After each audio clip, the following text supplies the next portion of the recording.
Est-ce que ça t'est déjà arrivé de péter un plomb à cause d'un geste tout simple? Tu sais, lorsque l'autre fait quelque chose d'anodin, un geste banal du quotidien, et toi, tu pars en live, comme on dit, et tu sais même pas pourquoi. Si ça t'intéresse, reste avec moi, je vais t'expliquer pourquoi, et à la fin de la vidéo, tu pourras faire le test. Moi, par exemple, ce qui me pouvait m'arriver souvent, et je t'en parle aujourd'hui parce que la dernière fois, une cliente m'en a parlé, j'étais avec mon mari, je sais pas, on se donne la main, on est dans les bras l'un de l'autre, voilà, enfin, voilà, les gestes de la vie quotidienne, et il prend son téléphone et il envoie des messages WhatsApp. Et ça m'énerve. Ça m'énerve parce que je me dis, non mais franchement, il est avec moi et il prend son téléphone. Et en fait, dans ma tête, en fait, tout de suite, ça prend des proportions énormes. Pourquoi ça prend des proportions énormes? Parce que inconsciemment, dans ma tête, qu'est-ce que ça dit? Il s'ennuie, il préférait avec quelqu'un d'autre. Quand il est avec d'autres personnes, il fait pas ça. Avec moi, il se permet, alors qu'avec d'autres, il se permet pas. Enfin, tu vois, tout le blablabla qui peut venir à ce moment-là dans ta tête, avec toutes ces pensées que tu crois vraies et qui font que enfin, c'est pas un simple énervement, c'est comme si tu étais incontrôlable dans tes réactions, ça prend des proportions énormes. Parce que ce qui s'active, c'est toujours pareil. Ce sont tes schémas relationnels inconscients. Comme d'habitude, ton cerveau détecte un danger dans la relation parce que ce qui se passe à ce moment-là, pour ton cerveau, ressemble à une situation qui s'est déjà passée, qui était dangereuse. Donc, à ce moment-là, le cerveau détecte que c'est dangereux et hop, il envoie l'alarme de protection. Et bien sûr, quand il envoie l'alarme de protection, eh bien, il fabrique un scénario en même temps parce qu'il ne peut pas juste envoyer une alarme. Il faut que ça soit cohérent. Moi, l'histoire devient je ne suis pas assez, il préfère être ailleurs, il serait mieux avec quelqu'un d'autre.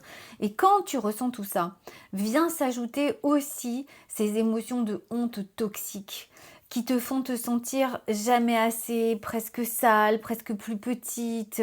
Tu te sens honteuse, humiliée presque. Et c'est en fait parce que tu ressens tout ça que le cerveau vient donner du sens à ce que tu ressens. Ça n'a rien à voir. Le cerveau va donner du sens qui n'a rien à voir avec ce que tu ressens. Parce que ce que tu ressens remonte à il y a très très longtemps. Ça s'est construit dans ton enfance. Ton cerveau, lui, va donner du sens avec les choses qui se passent aujourd'hui. Ce qui fait que tu crois que ces pensées sont vraies. Mais en réalité, elles ne le sont pas. Tu comprends ton système d'attachement, c'est-à-dire la façon dont tu as appris très tôt à être en lien avec les autres, eh bien, tu comprends pourquoi, si tu as appris que le lien pouvait être dangereux, à ce moment-là, ton système d'attachement, dans certaines situations, déclenche l'alarme de protection parce qu'il a détecté un danger.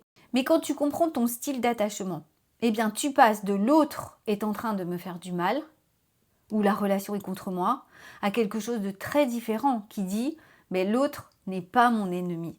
Ce qui s'est activé, c'est une alarme à l'intérieur de moi qui remonte à mon enfance en fait. Je vais te faire un parallèle, je te dirais, c'est un peu comme si pendant longtemps, tu regardais ta relation avec les mauvaises lunettes. Les lunettes qui te font voir partout la preuve que tu n'es pas assez, que tu vas être rejeté, que l'autre va s'éloigner. Et comme ces lunettes déforment la réalité, la lecture que tu fais de la situation, forcément, n'est pas la bonne. Comprendre ton système d'attachement, c'est comme si d'un coup tu enlevais ces lunettes et que tu commences à voir réellement ce qui se passe. D'un coup, tu vois la vie telle qu'elle est, non plus à travers les lunettes. Concrètement, dans la vie, ça change quoi? Au début, quand ton mari prend son téléphone alors que tu es dans ses bras, tu te dis mais c'est Wen, il pourrait faire un effort quand même. Et puis petit à petit, tu te dis toujours qu'il pourrait faire un effort. Ça change pas. Mais tu te dis dans la façon de réagir, tu comprends que c'est ton système qui s'active et qu'il est en train de te raconter que c'est à cause de toi et que tu n'es pas assez. Et ça change la scène. Tu vois bien, Tu t'énerves, mais plus pour les mêmes raisons. Bon, je plaisante, mais tu as compris. Tu n'es plus prisonnière du scénario, tu vois juste qu'il y a une alarme qui s'est déclenchée à toi et tu ne réagis plus pareil. Tu ne fais plus, tu sais, tu sors de la petite remarque passive-agressive, tu te fermes plus intérieurement, il ne comprend même pas pourquoi. Ou peut-être que tu ne dis rien, peut-être que tu te rapproches de lui, peut-être même que tu continues simplement à profiter du moment sans que ça te prenne la tête. Alors qu'avant, tout ça, c'était impossible. Et je sais que certaines vont se dire en lisant ça, oui, d'accord, mais moi, quand ça s'active, je pars direct. Et c'était moi ça, je partais direct, tu vois ça. Et après, tu te dis, mais waouh, j'ai même pas eu l'idée de le faire en fait. Et bien sûr que ça ne disparaisse pas du jour au lendemain, mais ça ne te prend plus entièrement, tu n'es plus embarqué à 100% dans l'histoire. Il y a une petite partie de toi qui voit que ça se passe et déjà ça change énormément de ta façon d'être en relation. Donc ça va arriver de moins en moins souvent et quand ça va arriver, ça va durer de moins en moins longtemps. Et forcément, ça change toute ta vie relationnelle parce que tu as moins de disputes, moins de tensions, moins de prise de tête, plus de calme à l'intérieur de toi. Tu arrêtes de passer d'un moment doux où tout va bien, d'un coup c'est le... Il y a plusieurs styles d'attachement, là je viens de t'en décrire un. Mais peut-être que toi tu te fermes complètement quand l'autre s'approche. Tu prends de la distance sans comprendre pourquoi ou tu préfères être seul. Ça aussi c'est un système d'attachement qui s'active, c'est le système d'attachement évitant. Et puis il existe également l'attachement désorganisé, celui qui veut le lien, mais en même temps le lien est trop dangereux, donc il repousse. Dans tous les cas, c'est ton système qui pilote et c'est pour ça que la réaction est incompréhensible, rapide, tu ne peux rien contrôler et après coup tu te dis mais mince, qu'est-ce qui s'est passé? Si tu veux connaître ton système d'attachement, fais le quiz que je te propose. Tu vas trouver le lien dans les commentaires. Fais le quiz parce que si aujourd'hui tu te reconnais dans ces réactions, si parfois un simple geste de l'autre peut te faire douter de tout, alors il y a de grandes chances que ton système d'attachement soit en train de piloter la relation à ta place.